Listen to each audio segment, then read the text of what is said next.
Well, welcome in, Therapy Flow community.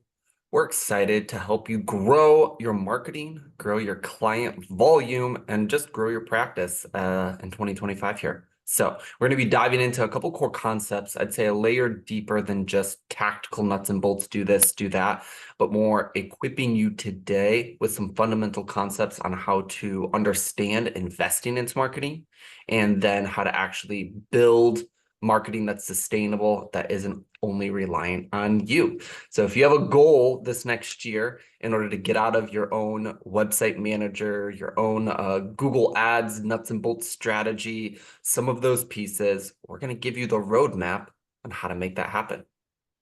As we dive in, I cracked open, it's tea season in Chicago now that it's winter, so I drink a lot of it. And I cracked open a new bottle of honey a couple weeks ago.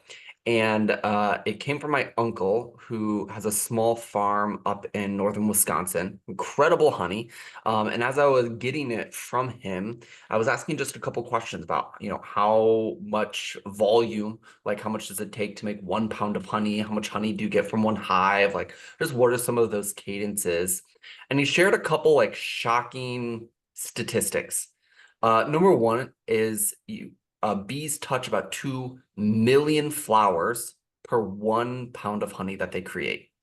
2 million flowers for 1 pound of honey that they create.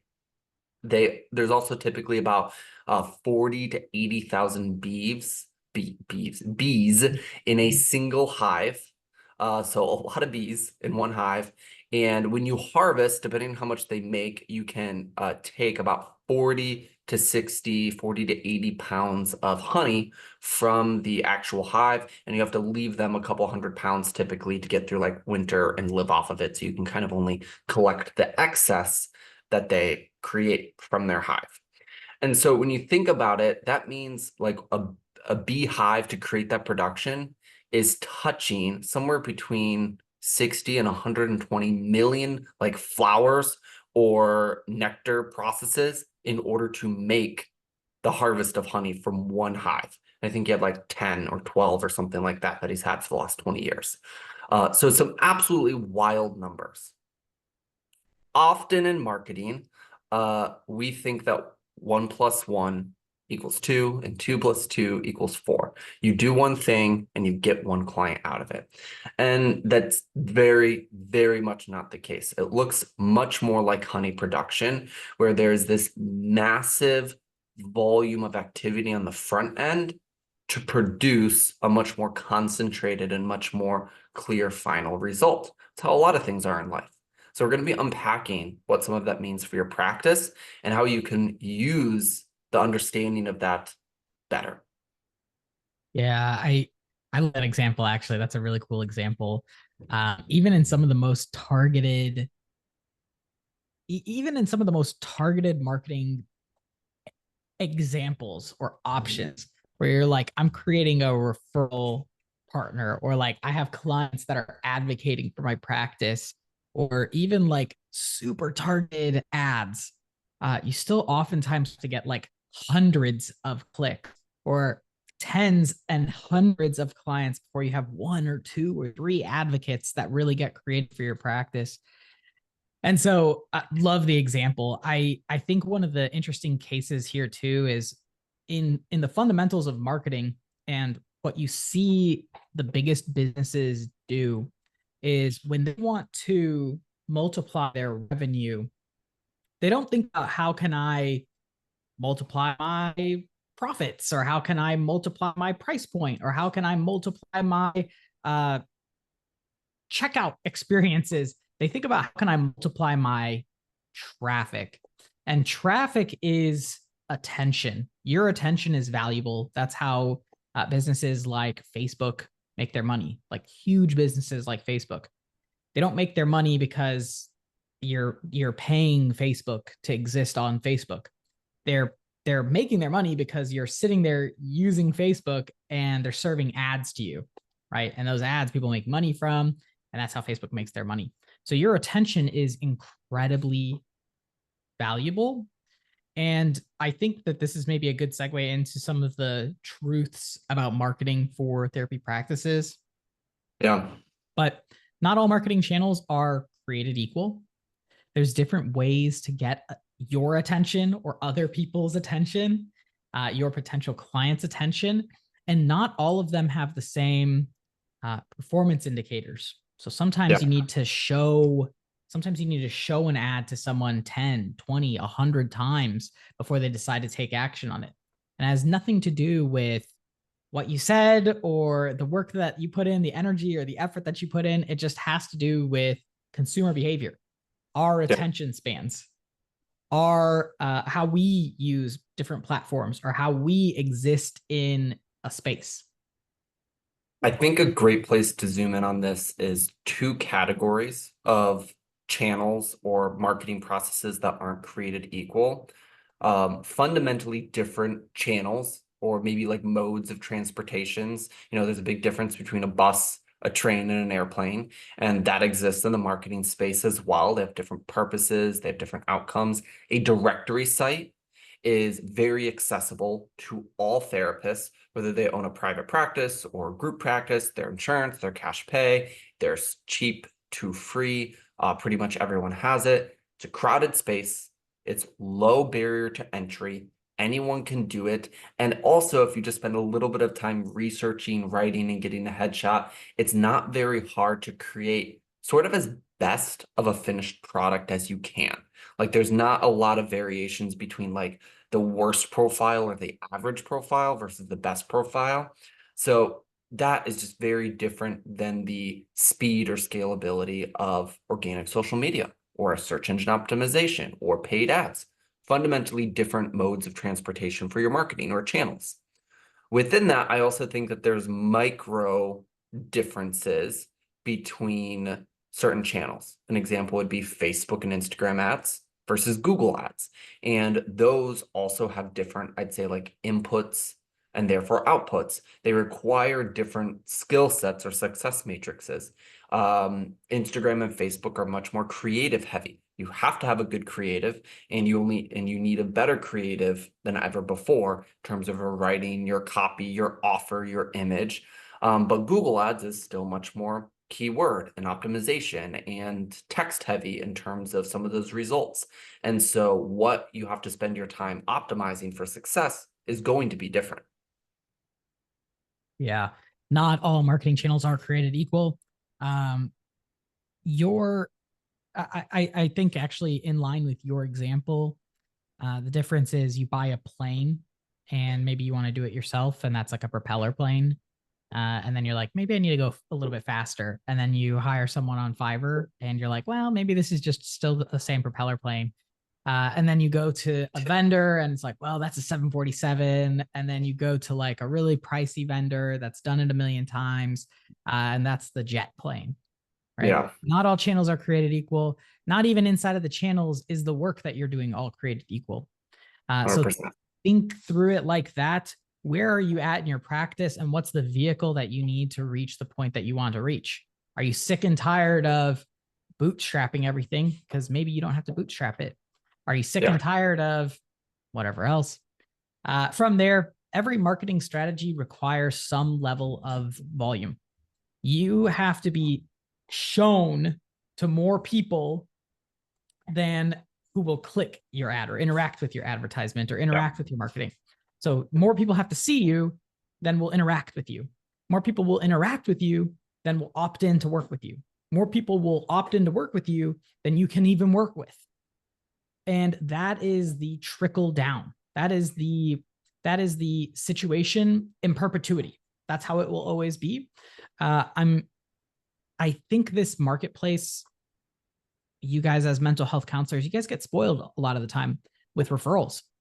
And what that feels like and looks like is you have someone who's been pre-sold, they come to talk to you, and then you have a conversation with them and they're like, great, you guys check all the boxes, it works out, you guys have your first session, and then they're a client of yours. But that's not how it happens in the real world. And if you're working with just referrals, you're only working with like a 5% of the total marketplace that would work with you.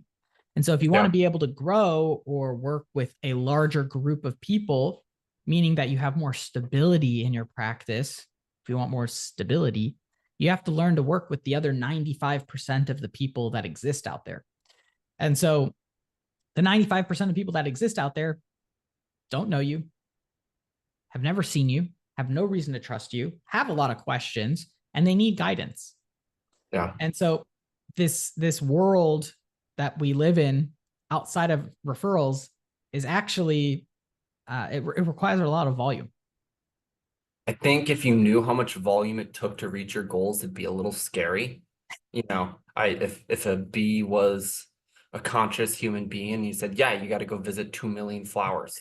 One, you don't have to do that volume all on your own. That's split across the entire hive, called worker bees for a reason. But I think both over the years and now more than ever, Attilio and I have seen in every channel the volume, consistency, and quality requirements are only moving up. And that's kind of the big message under this segment is as you try and see success in 2025, you either are going to have to massively improve your quality, your consistency, or your volume of actions in your marketing and in your specific marketing strategies and channels.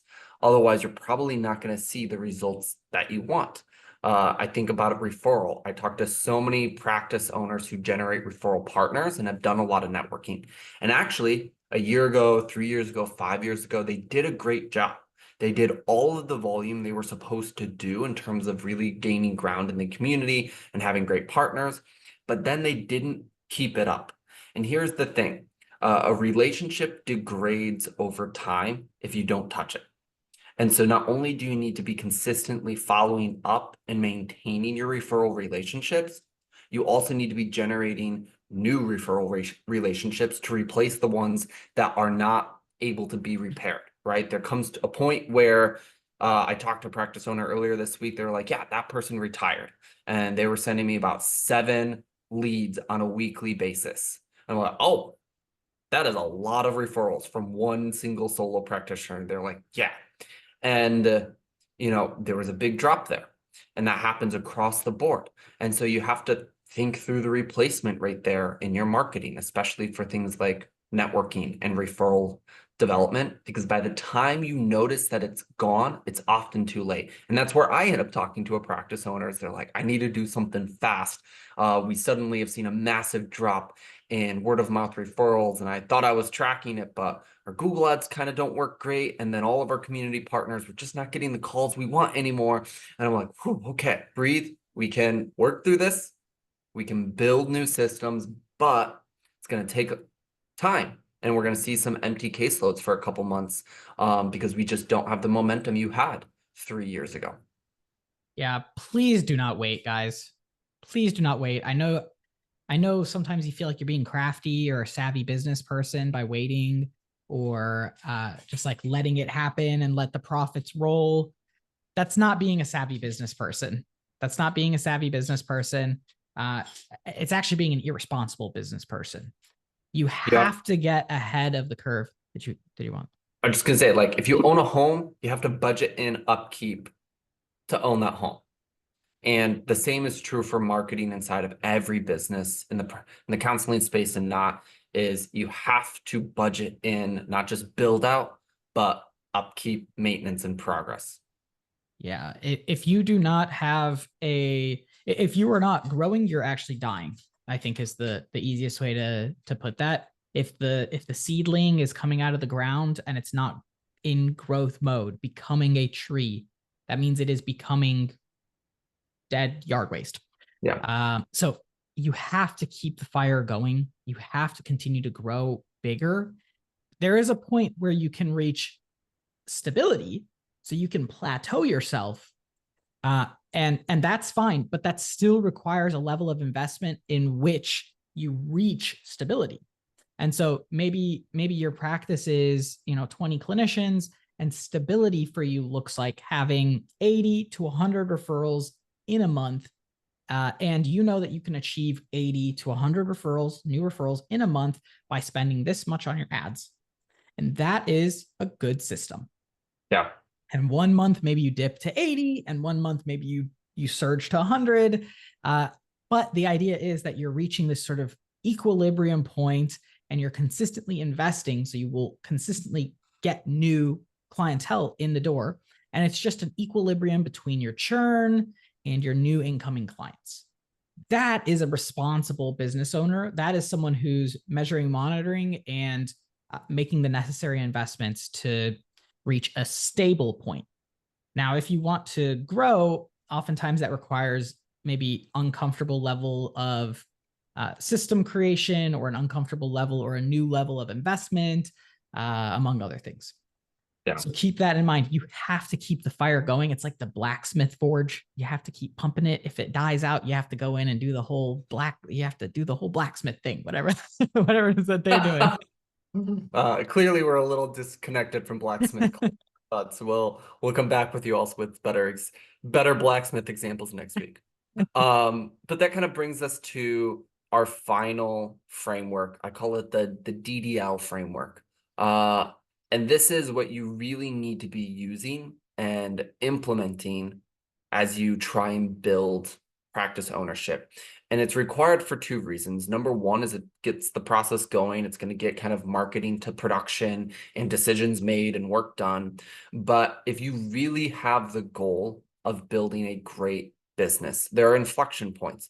And you've heard people talk about delegating and leading and building and all this other stuff. But the person who does a cycle of designing and building what they need to build, delegating the activity, the maintenance, and the ongoing work of what they just built, and then leading the ongoing process, teams, systems, and improvements with vision is the one that's going to win.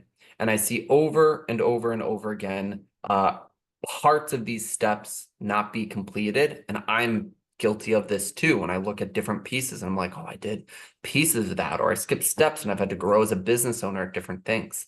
And so the DDL is step one is you design. You create, design, and build the marketing that your practice needs. So this means start the Google ad investment work. This means build the website. This means start and design that blogging or that content generation strategy or that referral and networking strategy. You have to design it and set your sights. Part of that design process is deciding how much volume do you need? Like what are we investing in on a daily, weekly, monthly basis, right? How many people are we networking with? And for how long? Like what's the consistency? How long are we going to be doing this for to reach those goals?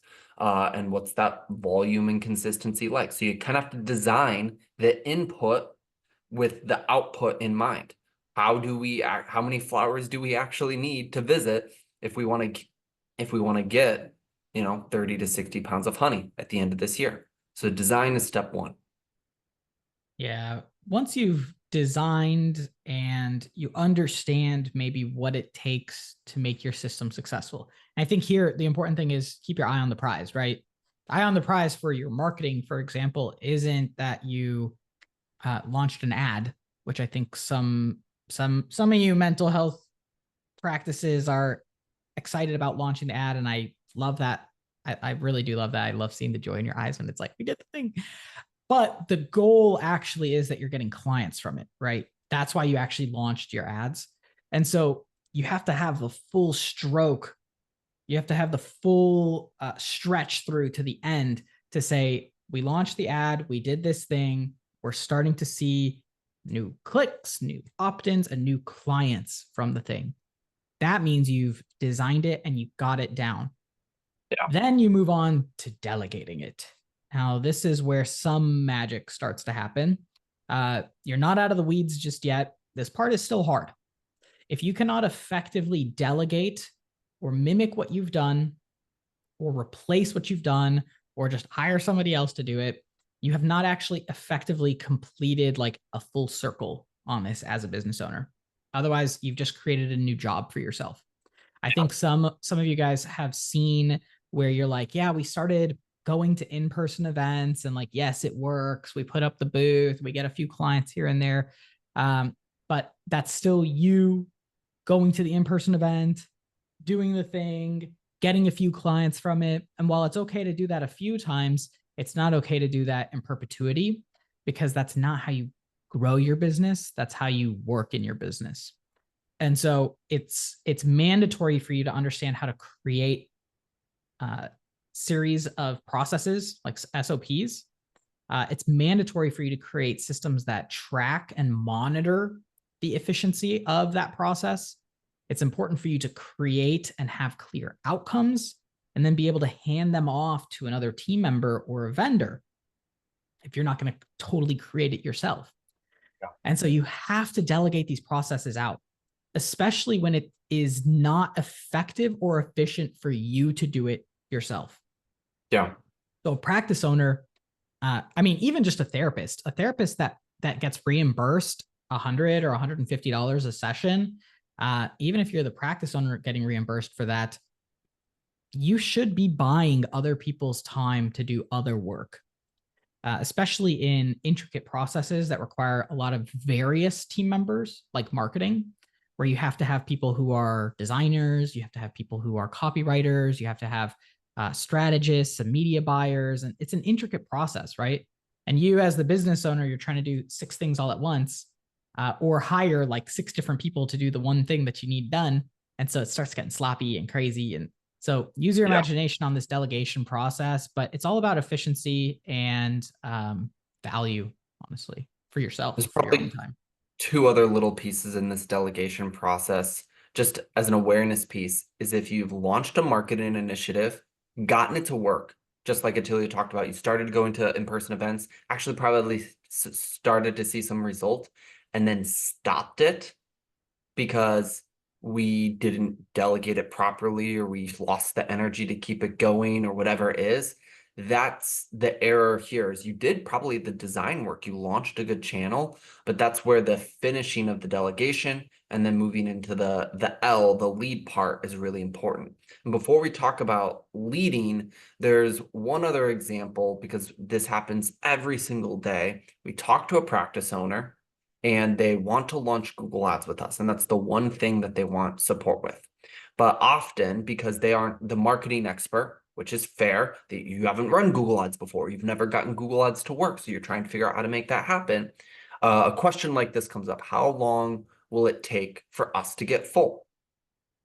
And it's a fair question, but are you trying to fill your entire team just off of Google Ads, or are you trying to fill your team off of Google Ads and other marketing actions that you're doing, either that you're currently doing or you're planning to do more of?